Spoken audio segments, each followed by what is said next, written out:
Hello students, study 24 Udaipur में आप सभी का स्वागत है।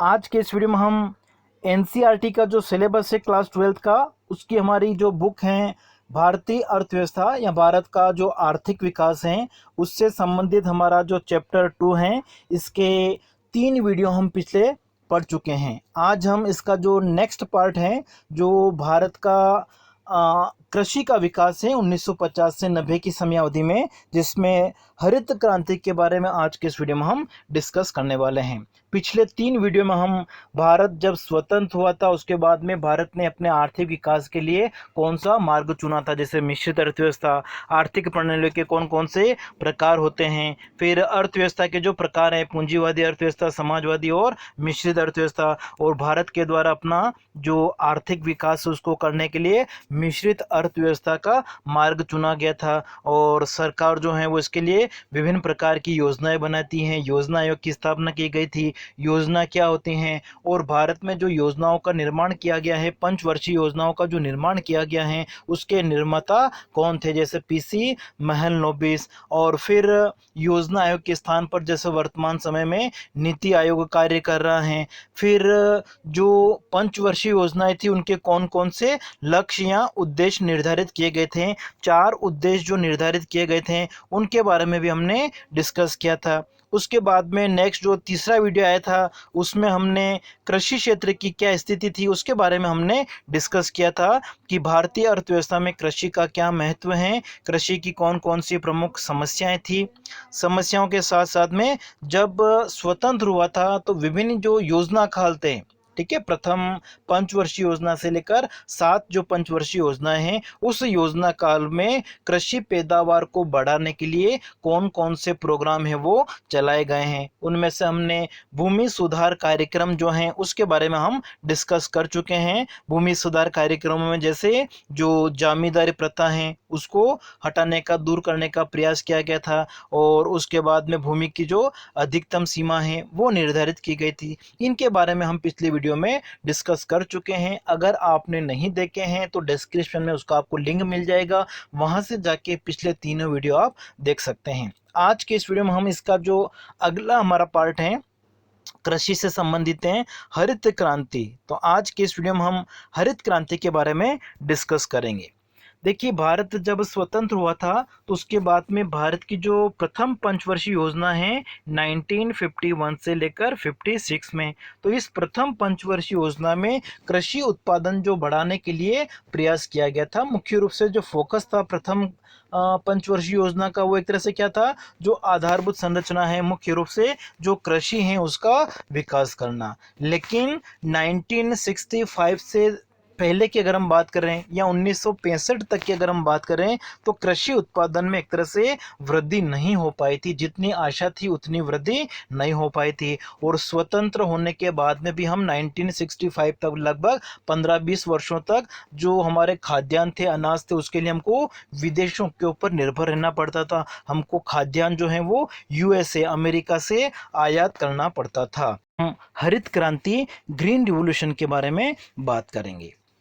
देखिए, विश्व में जो हरित क्रांति के जनक है वो किसको कहा जाता है, नॉर्मन बोरलॉग को। ये मेक्सिको के कृषि वैज्ञानिक थे और इन्होंने 1960 के दशक में गेहूं की एक नई किस्म विकसित की थी, जिसके द्वारा गेहूं का जो उत्पादन है उसको 200 से 250 गुना तक बढ़ाया जा सकता था। और इसी कारण भारत सरकार ने इनको भारत में आमंत्रित किया था। भारत में कृषि पैदावार जो है उसको बढ़ाने के लिए नॉर्मन बोरलॉग को भारत में आमंत्रित किया था।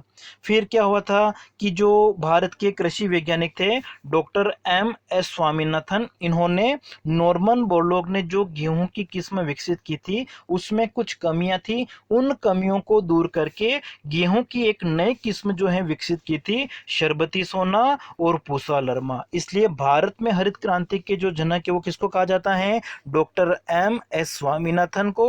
और विश्व में हरित क्रांति के जो जनक है वो किसको कहा जाता है, कृषि वैज्ञानिक नॉर्मन बोरलॉग को। अब देखिए, भारत में जो हरित क्रांति है या अधिक उपज देने वाले जो बीज हैं, रासायनिक खाद हैं, जो नई तकनीक है, उसका सर्वप्रथम प्रयोग 1966-67 में खरीफ की फसलों के ऊपर किया गया था। इसलिए भारत में हरित क्रांति की जो शुरुआत है वो कब से मानी जाती है? 1966-67। और हरित क्रांति का मतलब क्या होता है? कृषि उत्पादन में उस वृद्धि से जो अधिक उपज देने वाले बीज हैं, अच्छी क्वालिटी के जो बीज हैं, रासायनिक उर्वरक हैं, कीटनाशक हैं, उत्पादन की जो नई तकनीक है, इन सभी का प्रयोग करके कृषि उत्पादन में तेजी से जो वृद्धि हुई थी, उसी को क्या कहा जाता है? हरित क्रांति कहा जाता है। हरित क्रांति को कृषि की नवीन व्यूह रचना या कृषि की नई रणनीति कहा जाता है, नई रणनीति, या फिर बीज उर्वरक क्रांति भी कहा जाता है, क्योंकि हरित क्रांति के अंतर्गत कृषि पैदावार को बढ़ाने के लिए अच्छी किस्म के जो बीज हैं, उर्वरक हैं, उनके प्रयोग के ऊपर बल दिया गया था और उसी के फलस्वरूप कृषि उत्पादन में तेजी से वृद्धि हुई थी। क्लियर हो गया? इससे पहले देखिए 1958 में भी भारत में जो गेहूं का उत्पादन है वो तेजी से बढ़ा था। इसलिए जो अमेरिका के कृषि वैज्ञानिक थे विलियम गोड, उन्होंने हरित क्रांति कहा था उसको। लेकिन भारत में हरित क्रांति की जो शुरुआत है, वास्तविक शुरुआत, वो कब से मानी जाती है? 1966-67 से। 1960 का जो दशक है, मध्य में हम कह सकते हैं 67 के आसपास का जो समय है, तब से हरित क्रांति जो है वो प्रारंभ हुई।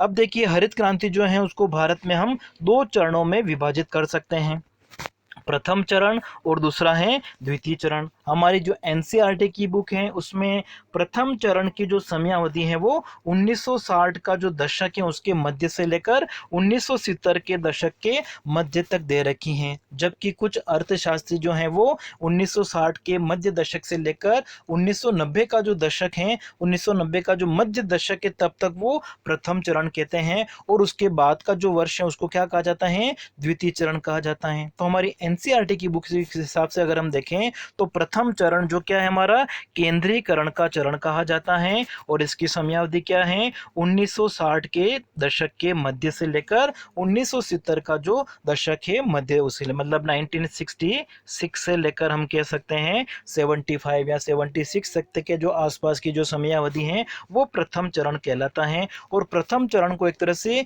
केंद्रीकरण का चरण कहलाता है, क्योंकि इसका जो विस्तार है, हरित क्रांति को जो अपनाया गया था वो भारत के कुछ क्षेत्रों तक ही इसका विस्तार हुआ था, सीमित क्षेत्र में विस्तार हुआ था। मुख्य रूप से पंजाब, उत्तर प्रदेश और हरियाणा में इसको अपनाया गया था, इसलिए प्रथम चरण को केंद्रीकरण का चरण कहते हैं। और इस चरण में मुख्य रूप से गेहूं और चावल का उत्पादन ही विशेष रूप से बढ़ा है। तो प्रथम चरण में जो अधिक उपज देने वाले बीज हैं, उर्वरक है, उनका जब प्रयोग किया गया था तो विशेष रूप से जो खाद्यान्न है हमारे, कौन कौन से खाद्यान्न? गेहूं और चावल का ही उत्पादन बढ़ा है, बाकी अन्य फसलों पर उसका कोई ज़्यादा प्रभाव नहीं पड़ा है। द्वितीय चरण की अगर हम बात करें, जिसको कहा जाता है विकेंद्रीकरण, और विकेंद्रीकरण का मतलब क्या हो गया कि इसका जो विस्तार है वो पूरे भारत में हुआ था। ठीक है, 1970 के दशक के बाद में हम कह सकते हैं, या जो मध्य समय है वहां से लेकर 1980 के मध्य दशक तक का जो समय है उसको हरित क्रांति का द्वितीय चरण कहा जाता है, जिसको विकेंद्रीकरण का चरण कहा जाता है। प्रथम चरण में गेहूं और चावल के उत्पादन में तेजी से वृद्धि हुई थी, इसी को ध्यान में रख के इसका जो विस्तार है वो संपूर्ण भारत में किया गया था। प्रथम चरण में इसका जो प्रभाव है वो गेहूं और चावल के ऊपर पड़ा था। तो द्वितीय चरण में इसमें 5 फसल समूह को सम्मिलित किया गया था। गेहूं चावल के साथ में जैसे ज्वार, बाजरा और मक्का है, ये 5 समूह हैं, इसके ऊपर विशेष जोर दिया गया था। और बाद में जो व्यावसायिक फसलें हैं उनके उत्पादन को बढ़ाने के भी जोर दिया गया था। तो ये हो गया हमारा द्वितीय चरण। अब देखिए हरित क्रांति की जो प्रारंभ की गई थी भारत में, तो उसकी कौन कौन सी विशेषताएं हैं। जैसा कि हमने अभी पढ़ा था कि हरित क्रांति को अपनाने से हरित क्रांति के अंतर्गत क्या हुआ था? अच्छी किस्म के जो बीज हैं, रासायनिक उर्वरक हैं, इन सब का प्रयोग किया गया था, और इससे जो कृषि उत्पादकता थी वो एक तरह से क्या हुई थी? तेजी से बढ़ी थी। अब देखिए इसकी प्रमुख विशेषता क्या है। सबसे पहला हमारा है उच्च पैदावार वाली किस्म के बीजों का प्रयोग, जिसको क्या कहा जाता है, हाई यील्डिंग वेराइटीज। ठीक है, HYV जो बी हैं, जो अच्छी किस्म के हैं, जो अधिक उपज देने वाले बीज हैं, इनका प्रयोग के ऊपर बल दिया गया था हरित क्रांति के अंतर्गत। तो ये सबसे पहली विशेषता हो गई है कि हरित क्रांति के अंतर्गत जो कृषि उत्पादन है उसको बढ़ाने के लिए जो अच्छी क्वालिटी के बीज हैं उनके प्रयोग के ऊपर जोर दिया गया था। अच्छी किस्मों के बीज के साथ साथ में जो रासायनिक उर्वरक हैं उनके प्रयोग पर भी जोर दिया गया था। जैसे हम हरित क्रांति से पहले की अगर हम बात कर रहे हैं तो रासायनिक खाद का जो प्रयोग है वो एक तरह से कम होता था, लेकिन हरित क्रांति के बाद में 66 से 67 के बाद में रासायनिक उर्वरक जो हैं उनके प्रयोग पर बल दिया गया था, और उसी के परिणाम स्वरूप क्या हुआ था, कृषि उत्पादन तेजी से बढ़ा था। फिर कीटनाशकों का प्रयोग, जैसे 65 से पहले की अगर हम बात करें, कृषि उत्पादन को बढ़ाने पर जोर दिया गया था, लेकिन कृषि उत्पादन में वृद्धि नहीं हो पाई थी, कृषि को बहुत सारा नुकसान पहुंचता था जैसे कीटों से। तो इस स्थिति में उनसे बचाव के लिए कीटनाशकों का जो प्रयोग है उसमें तेजी से वृद्धि हुई है 1965 के बाद में।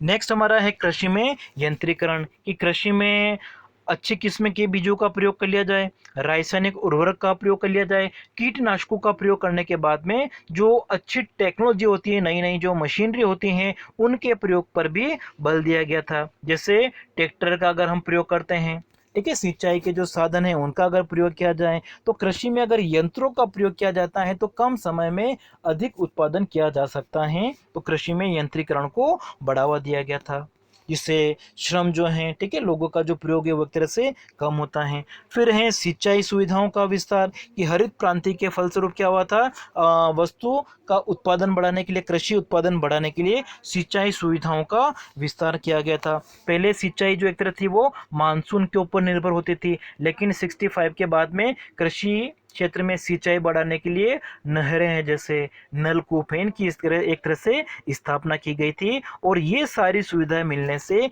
कृषि उत्पादन है वो एक तरह से तेजी से बढ़ा था।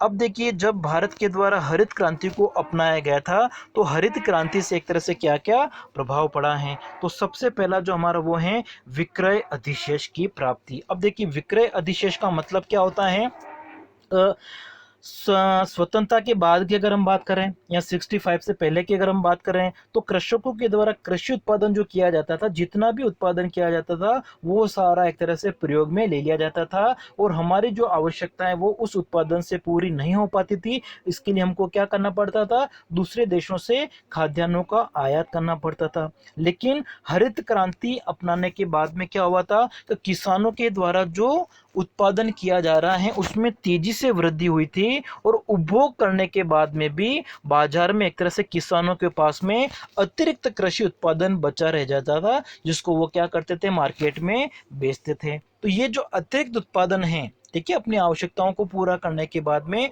जो शेष उत्पादन है जिसे किसान बाजार में बेचते थे, उसको एक तरह से क्या कहा जाता है, विक्रय अधिशेष। तो विक्रय अधिशेष की जो प्राप्ति है वो किसानों को कब होने लग गई थी, हरित क्रांति के बाद में। हरित क्रांति के बाद में अच्छी किस्म के जो बीज हैं, उर्वरक हैं, सिंचाई की सुविधाओं का विस्तार हुआ है, इससे कृषि उत्पादन में तेजी से वृद्धि हुई है। कुछ डेटा अगर हम देखें, देखिए 1965 जब हरित क्रांति शुरू हुई थी तो 65-66 के आसपास में जो गेहूं का उत्पादन था वो कितना था, 1 करोड़ टन था।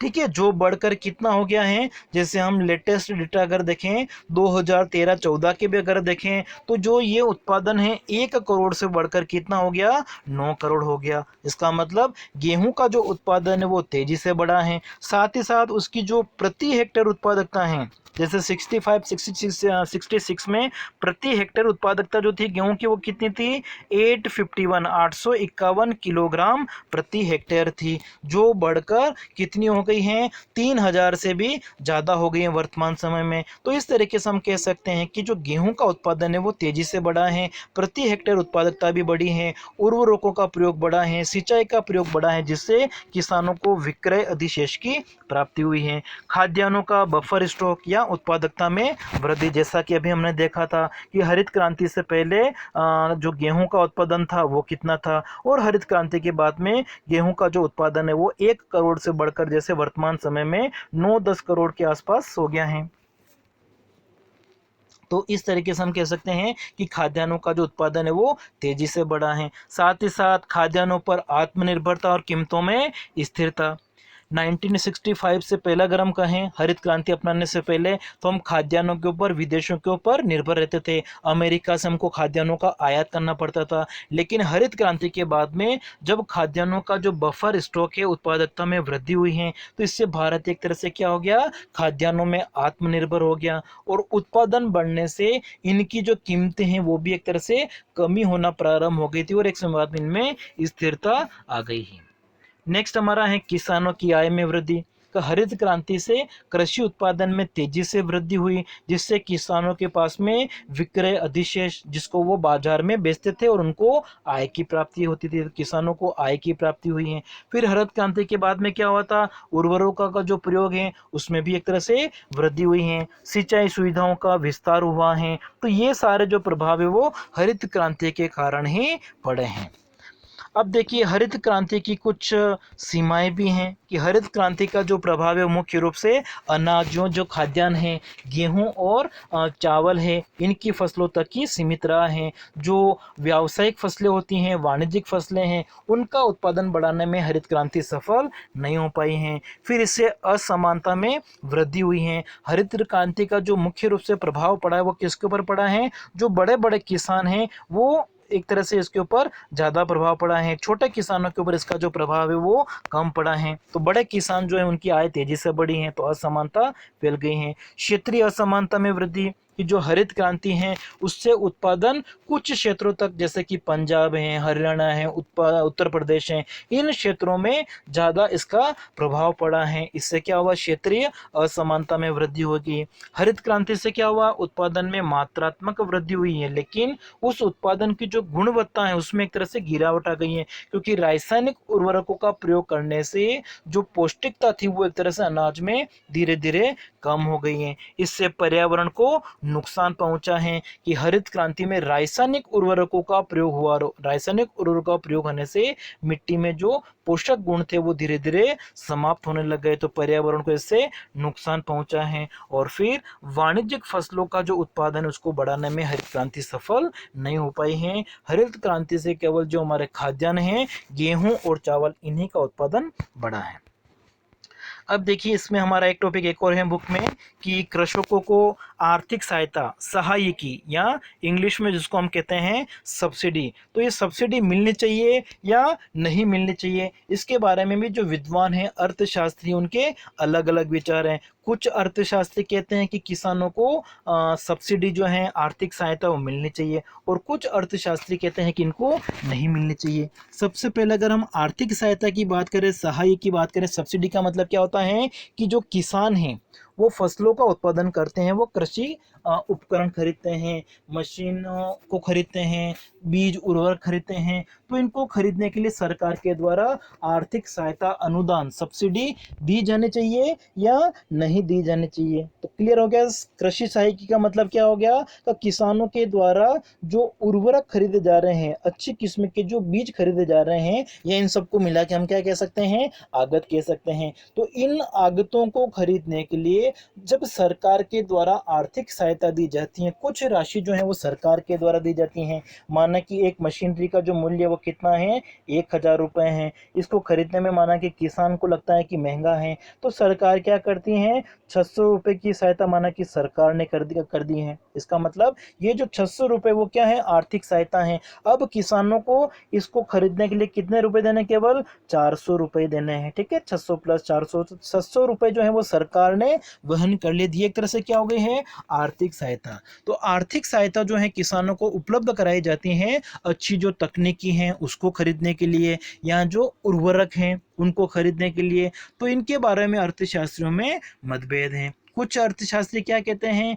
कि ये जो आर्थिक सहायता है वो दी जानी चाहिए। क्यों दी जानी चाहिए, उसके पक्ष में वो क्या तर्क देते हैं कि किसानों के द्वारा अगर नई टेक्नोलॉजी अपनाई जाती हैं, अगर वो नई प्रौद्योगिकी को अपनाते हैं, तो नई प्रौद्योगिकी एक तरह से क्या होती हैं, जोखिमपूर्ण होती हैं, और जोखिमपूर्ण होने से किसानों को नुकसान होने की संभावना होती है। इसलिए किसान इस प्रौद्योगिकी को नहीं खरीदेंगे। और जिससे कृषि उत्पादन नहीं बढ़ पाएगा। साथ ही साथ दूसरी जो बात वो कहते हैं कि किसान एक तरह से क्या होते हैं, निर्धन होते हैं, गरीब होते हैं, उनके पास में इतनी आय नहीं होती है कि वो इन कृषि आगतों को खरीद सकें। तो इस स्थिति में अर्थशास्त्री कहते हैं कि सरकार के द्वारा किसानों को आर्थिक सहायता दी जानी चाहिए। और साथ ही साथ अर्थशास्त्रियों का मानना है कि कृषि व्यवसाय जो होता है वो एक तरह से क्या होता है, जोखिम पूर्ण व्यवसाय है।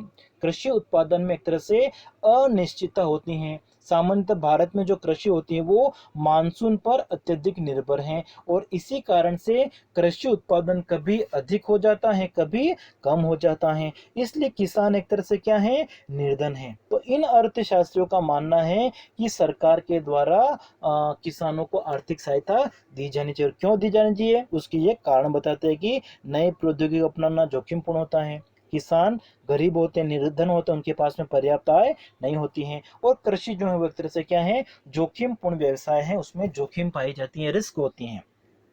लेकिन कुछ अर्थशास्त्री कहते हैं कि सरकार के द्वारा जो आर्थिक सहायता दी जाती है किसानों को, इसका जो लाभ है वो किसको मिलता है, केवल जो बड़े बड़े किसान हैं, जो समृद्ध किसान हैं, उन्हीं को मिलता है। और इससे क्या होता है, अर्थव्यवस्था में असमानता बढ़ती है। जो बड़े बड़े किसान हैं उनकी आय तो बढ़ जाती है, लेकिन जो छोटे किसान हैं, पहले से निर्धन है, उनकी आय कम ही रहती है। इसलिए सरकार का जो उद्देश्य था कि गरीब लोगों की आय बढ़ाना, वो सफल नहीं हो पाता है। दूसरा, कि एक सीमा तक सरकार के द्वारा जो सब्सिडी है वो दी जा सकती है, लेकिन उसके बाद में अगर अधिक मात्रा में आर्थिक सहायता सब्सिडी दी जाती है तो उत्पादन के संसाधनों का एक तरह से व्यर्थ उपयोग होता है, और इससे क्या होता है, सरकारी कोष पर अतिरिक्त बोझ पड़ता है। जब सरकार के द्वारा उर्वरक और अन्य प्रकार की जो सब्सिडी दी जाती है कृषि क्षेत्र को, तो इससे अर्थव्यवस्था के ऊपर अतिरिक्त बोझ पड़ता है, जो आने वाले समय में भविष्य में उत्पादकता को एक तरह से घटाता है। इसलिए सरकार के द्वारा कृषकों को जो आर्थिक सब्सिडी, आर्थिक सहायता प्रदान की जाती है वो नहीं दी जानी चाहिए। तो आज के वीडियो में हम इतना ही पढ़ेंगे। नेक्स्ट वीडियो में हम जो औद्योगिक क्षेत्र, हमारा इस चैप्टर का जो अंतिम पार्ट है, उसके बारे में हम डिस्कस करेंगे।